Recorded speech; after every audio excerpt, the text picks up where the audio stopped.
Shalom, we are the Hebrew Israelites. All praises to Yahweh, Bahashem, Yahushai, Bahashem, Rakar, Kodash. Double honors to the apostles of the Great Millstone, and salutations to the hopeful elect and the 1/3. I want to talk about slavery. I have a verse here, Deuteronomy 28:68.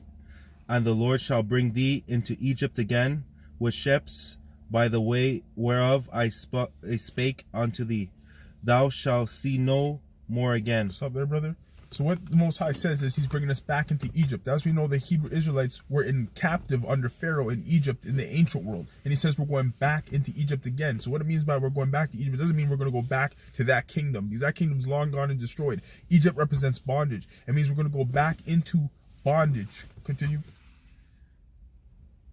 So, thou shalt see it no more again, and there shall ye be sold unto your enemies for bondmen and bondwoman. Stop there. So we're going to be sold. When we came here, we were on the auction block. You look at the NFL, it's just a modern day slave trade. They're measuring all these players' accolades, all their body parts and measurements, and put them on an auction block, just like they did in the slave days. Continue, brother. And no man shall buy you. And what it means by no man shall buy you is no one's going to redeem us. No one's going to come to save us. Those Africans back in Africa, they didn't come to our rescue. They didn't claim us as their own. It was no loss to them. You want to know why? Because we're a different nation. They're the children of Ham. You know, they're the sons of Ham. We descend from Shem. We are the children of Israel. That's why there's a difference between the Negro and the African. We're not Hamites. Continue, brother. I have a next scripture. Isaiah 14:21. Prepare slaughter for his children, for the iniquity of their fathers, that they do not rise, nor possess the land, nor fill the face of the world with cities. Man, these wacky-tacky Christians, they love to say God is love, but they don't want to read this. This is just showing you right here that we're going to prepare slaughter for Esau's children for the sins of their forefathers. You know what they did to us during slavery? They used to cut the pregnant woman's stomach open, let the baby fall out, and stomp on it to death. They used to take our little ones, bash their heads if they were crying on the stones. They used to alligator meat also. Yes, they used to use our children as alligator bait. Man, these are the damn devil the Bible speaks of. They used to do unspeakable things. These sodomites used to sodomize the little boys. They used to do buck breaking, which is rape the men. It was complete hell, and they put turmoil on us. But hey, this scripture is showing us right here that we're going to prepare slaughter for them, because the scripture also says that in Obadiah 1:18, none shall remain of the house of Esau, for Yahweh has spoken it. So it's complete genocide. Their iniquities have reached the point. There's no mercy for the nation of Edom. They're going to get the full-fledged force and retribution of Yahweh Bahashem Yahushai. I have a next script. Revelation 13:10. Because the white man led us into captivity. He that leadeth into captivity shall go into captivity. He that killeth with the sword must be killed with the sword. So this just shows the Most High, he's of balance. And it's showing you right now, he who leads into captivity, so he who was the slave master is going to go into captivity, shall go into captivity. So they're going to serve. They're right, because right now we're at the end of the world, because for Esau is the end of the world, Jacob is the beginning of thereafter. So right now we're in Esau's kingdom. Right now their kingdom's coming to an end. We're at the very end of this thing, and believe it or not, they're going straight into slavery when this thing's all said and done. Here is the patience and the faith of the saints. So we got to be patient, because in this thing we're catching hell right now. They're in their kingdom. They got to live it up. And these Edomites, they're proud. They're proud, but we're gonna have fun breaking that pride, because they're gonna go back to the state they originally were in. Because the Most High says in the scriptures, he'll take the base of men and put them above us. The white man's nothing but a caveman. He's a beast. He dwells in the caves. Comes from the Caucasus Mountains in Georgia, Russia. They were on all fours when we discovered them, and we taught them how to eat, how to not lay with animals, how to have any adequacy. They were the base of all men. Continue. Even now, you can see them. They lay with beasts. They're homosexuals. That's the nature of the white man. They're the so-called white man. They're created to be wicked. The Edomite. They're the wicked the Bible speaks of. Job, in the book of Job, it says the earth is given into the hands of wicked. If not, who?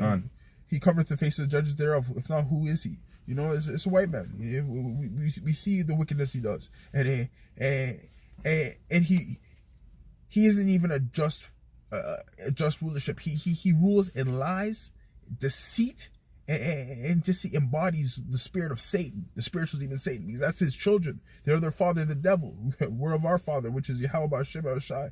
We're children of the light, and we got to continue in righteousness. I'm just gonna skip down Revelation 13 and 13, and he doth great, and he does great wonders, so that he maketh fire come down from heaven, on the earth, in the sight of men.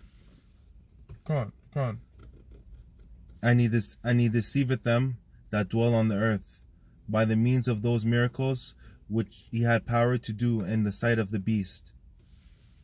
So that's just showing the left-hand side, the power that the so-called white man is given, because it's only allowed from the Most High, and it's what he uses to deceive the nations, which is all smokes and mirrors. You know what I'm saying? One of the great wonders too is the RFID microchip. Go on. Saying to them that dwelleth on the earth, that they should make an image to the beast which had the wound by the sword, and did live. And he had power to give life unto the image of the beast, which the image of the beast is the Western world, the Babylon. That the image of the beast, Christianity, that the image of the beast should both speak and cause that as many as would worship the beast and the image of the beast should be killed. So the white man's gonna have power for a season. You know, that's what's coming up, because Apostle Tahar labeled this year the year of Karagma, which means the year of the chip, and that's what's coming forth, which is the RFID microchip, which is the mark of the beast, and that's what's going to be pushed in the earth very shortly. And the white man's going to have power for a season to push this thing, but his plans for a whole new world order is going to come abruptly to an end, because the Most High comes back. That's it. He's going to intervene. So the white man's going to the devil knoweth his time is short, so he's going to come down with wrath, you know, and the hour approaches, the hour of temptation, you know. The white man might take your kid, put a gun to its head, and tell you, take the chip or it's its life. But you got to stay strong in that hour and trust in Yahweh Hashem Shai, because he's the one who's going to deliver us, and we're going to be tested, because all the prophets in the scriptures had went through deep spiritual tests, you know.